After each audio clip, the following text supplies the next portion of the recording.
Viete si predstaviť, že si objednáte u projektanta projekt domu, zaplatíte za neho a projektant vám ho odmietne ukázať? Presne toto sa momentálne deje na Mestskom úrade v Šali. My všetci z našich verejných peňazí platíme rôznym projektantom za to, aby vypracovávali projekty, ktoré nám potom mesto pod rôznymi zámienkami odmieta sprístupniť a dokonca ich vyslovene utajuje. My v Tým kraj Nitra si myslíme, že ak ako občania za niečo platíme, máme aj právo vidieť výsledok tejto práce a nie len vtedy, keď bagre začnú kopať pod našimi oknami.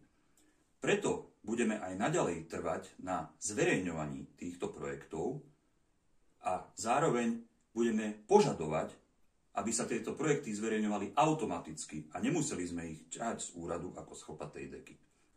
Máme za to, že nie len my, ale aj vy chcete vidieť výsledky práce, ktorá bola z vašich peňazí zaplatená.